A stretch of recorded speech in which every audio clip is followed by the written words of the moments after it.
Hey everybody, Professor Reed here. Wanted to make a video. Sorry for the delay. Went down to Virginia for Labor Day. That's where I'm from. And I've also got my camera working. You can see my beard, my face there. So yes. So what I did was I made a little video. Hopefully this is helpful.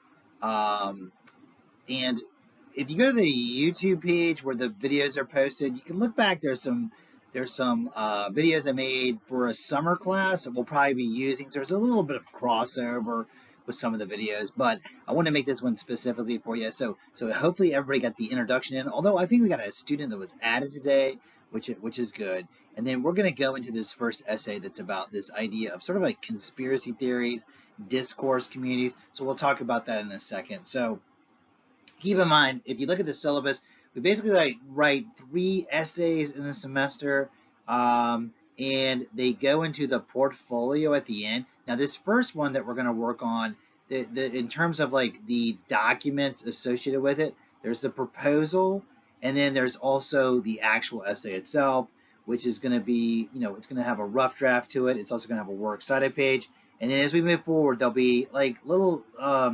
like documents that are associated with like annotated sources, a literature review that will be associated with it that will also count for a certain percentage of the grade. So what I did was I condensed this into like a PowerPoint here, and basically what you want to do is you want to look at this idea of discourse community, which is from a linguist by the name of John Swales. Okay, we'll talk about that in a second.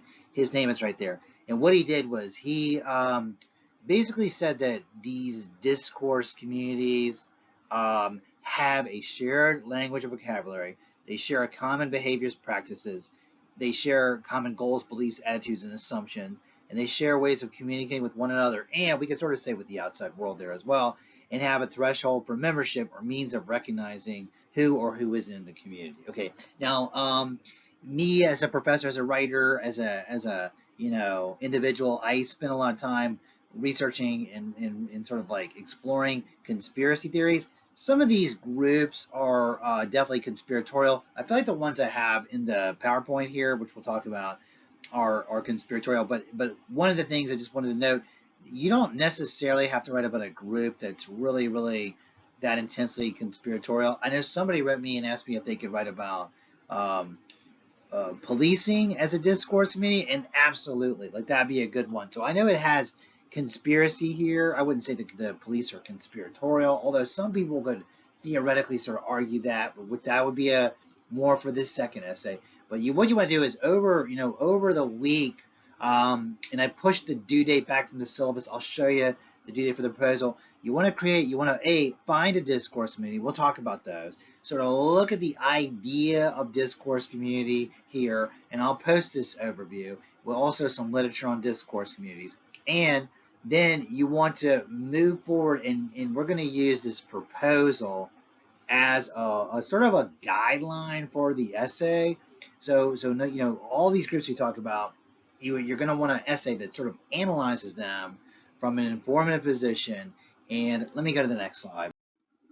Okay, so here's the, I'm not really sure why I put the bullet points in there, but here's the recommendations for the essay. Look for a variety of sources. Now, one of the things that you definitely want to be aware of is this, actually the essay doesn't need to have academic sources for it, and you want to use a quote from John Swales, and I'll give you one that I think most students have used. And what I'll do, I'll post examples of the proposal. I'll post the blank proposal, and then what you'll want to do, and I'll talk about it in a second. You'll want to download that blank proposal and then fill it in. I'll post examples of the proposal, and then as we move forward, I'll post examples of the interview questions, and I'll post also examples of the actual essay. Okay, and you can see here the actual essay is 6 to 7 pages long. That also includes a works cited page, and we want to make sure the works cited page is either an APA, and we're going to emphasize APA a lot in this class, or MLA citation. And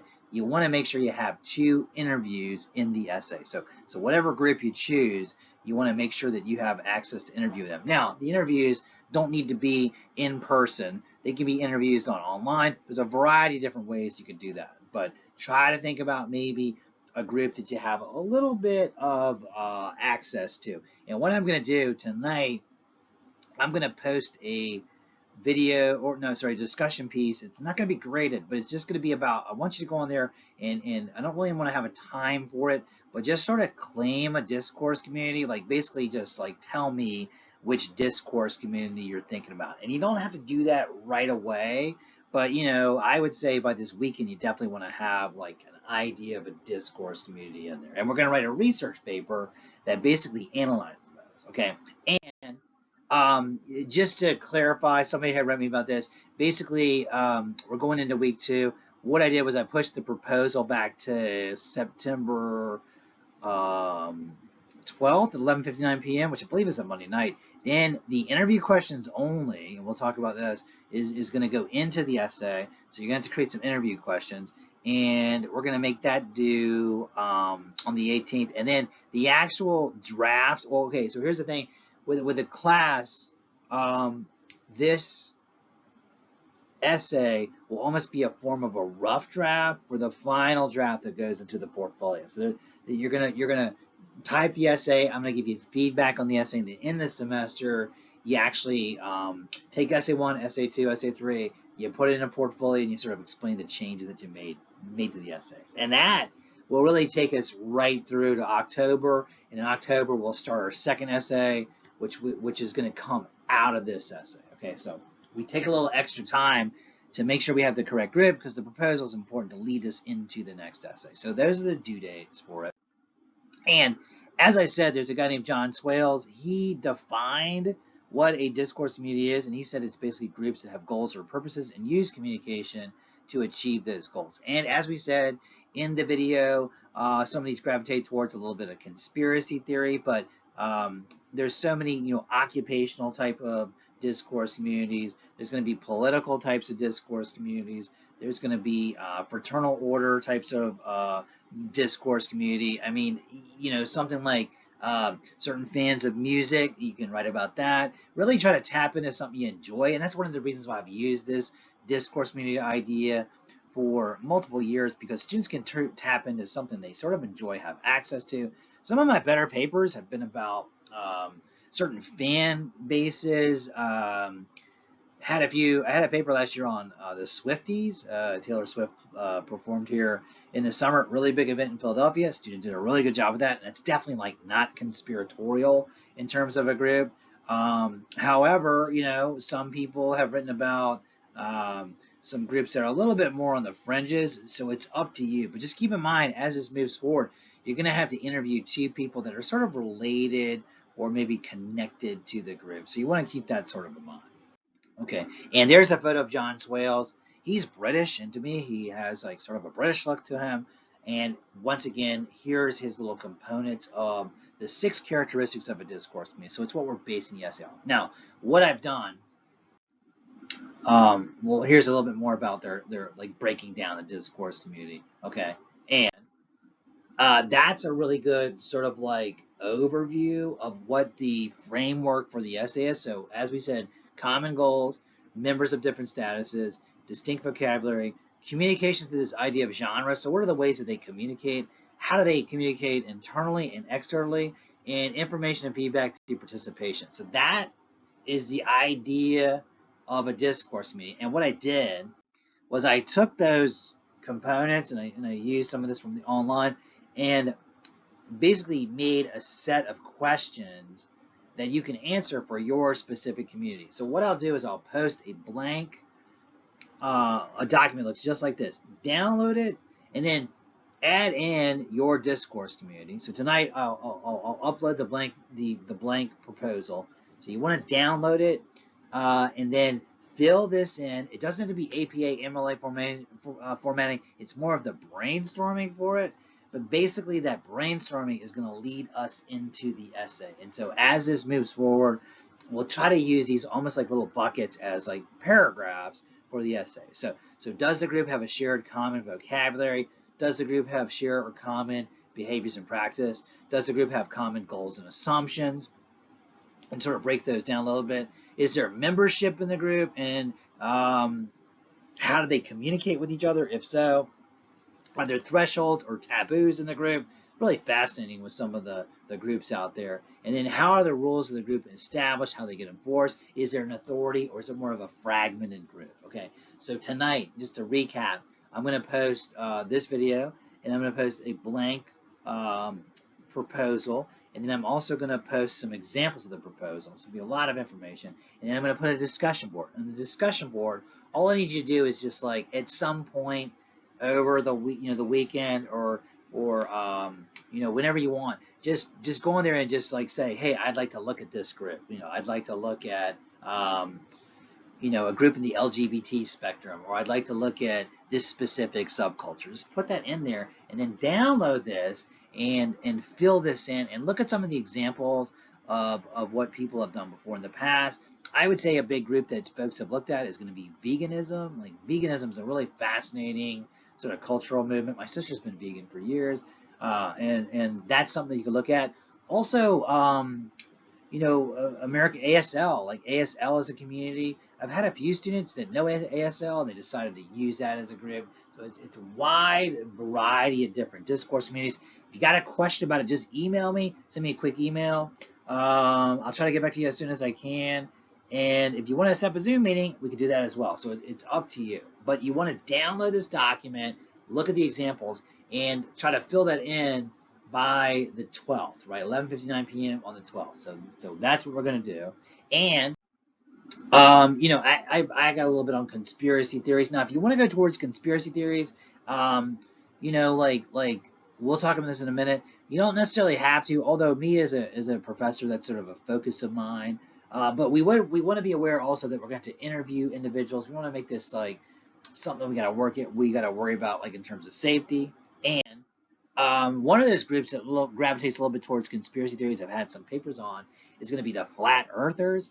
So flat earthers is an option. So I just wanted to also add in a few slides that looks at what are some potential discourse communities that you could write about. However, that being said, there's almost an unlimited amount of discourse communities, but flat earthers would be a really good fit for it. And I want to say they have a website and they have individuals that will write back to you. So definitely a potential for an interview there.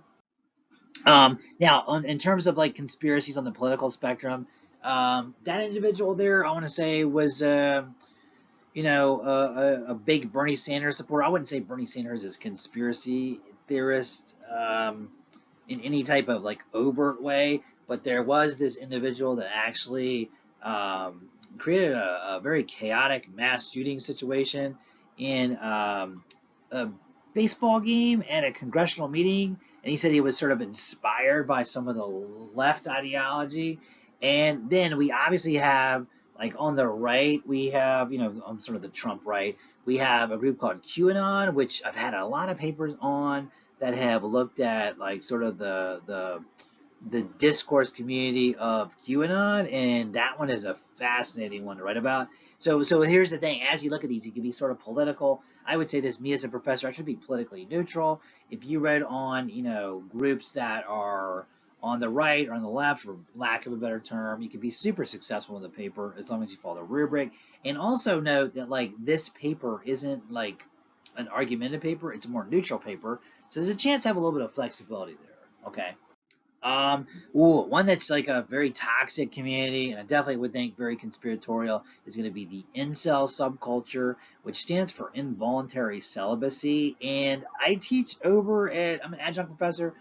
I teach at Penn State Abington, and a fair amount of students there that are criminal justice majors have written on the incel community from almost like a therapeutic or law enforcement perspective. And if you're familiar with them as a group, very toxic, very anti feminist type of movement, we would definitely want to be aware of like interviewing somebody for that as well. And they use a lot of meme-based culture as like ways of promoting their worldviews.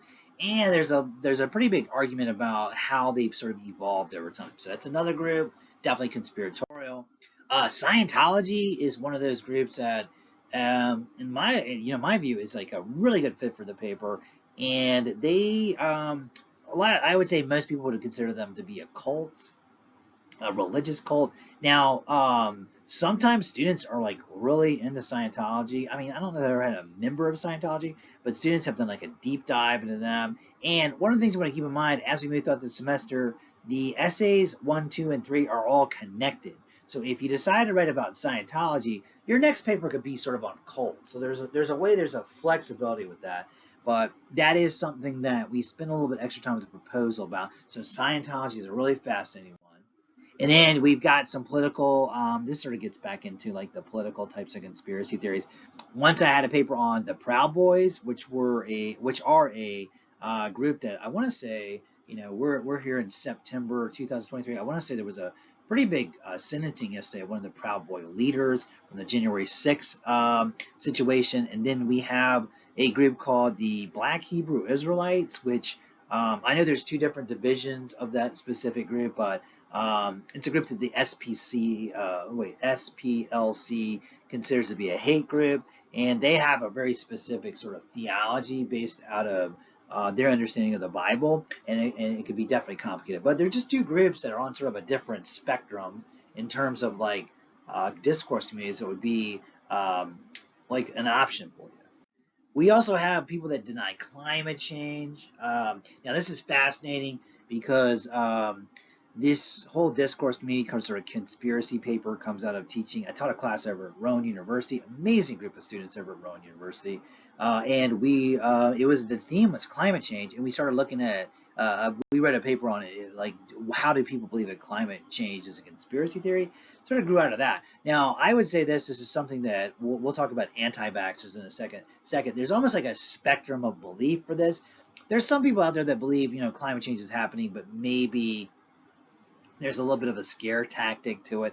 And then there's other people that believe we're not doing enough about it. So that's one that I've had a fair amount of papers on across the board. And then, yeah, as I said, there's going to be the anti-vax movement, which obviously with COVID, with some of the changes that occurred with the masking, and this is one that just spiked in terms of papers that students want to write about. A lot of nursing majors like to write about this specific group, and I would say this. It's an ongoing discussion, and the anti-vaxxer movement, which they would rather be called vaccine hesitant, has a long, elaborate history. I want to say that the Puritans debated if they should have the smallpox vaccine. So really fascinating history to it. And, oh my gosh, and one that like, in terms of like a conspiratorial group, like, and some of these are very, very, with like the Holocaust denial is going to be one that's like a very, I would hope like a very small community that's out there, but there are, like I've had a few papers. I actually had a student who's was of Jewish heritage, and his grandfather was in the Russian army that liberated one of the concentration camps. A really amazing story there. But Holocaust denial would be another like discourse to me that's obviously super controversial. We want to be very respectful and very diligent as we write that paper. But I have had a few papers that have looked at that, and really there's actually a lot of like academic literature on that as well. So just another one, but one to not be taken lightly.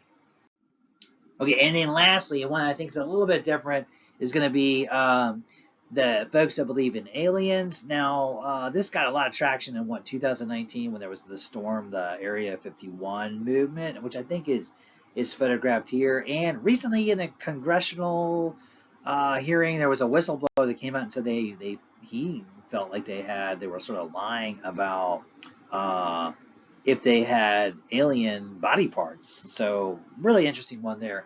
But keep in mind, so what you want to do is just think about your discourse community. Email them if you need it. Just, by the weekend, I would say go online. Just go to the discussion board. Tell me which discourse community you're thinking about. Then I'm going to post obviously the video for the lecture. And then I'll try to do one of these a week. I'll try to be on top of that. And then download the proposal, look at some of the proposals that are up there, make sure you understand conceptually the essay. I got some really good emails from students, and I gotta apologize too. I got a few emails I think that went to my spam box, so I try to check my spam box all the time, but a few that got a little delayed with responding there. And then, so download the proposal and then fill out the proposal before the 12th, and then we'll go into the interview process. I'll make a video for that, and you should be super successful in terms of the class. Yeah, right over the 20-minute mark. Email me if you need anything. SPReed, yes, at Widener.edu. And if you get an email back from spatrickreed at yahoo.com, I just have it routed in that way. Okay, hope that helps. The due dates are in there. Thanks again.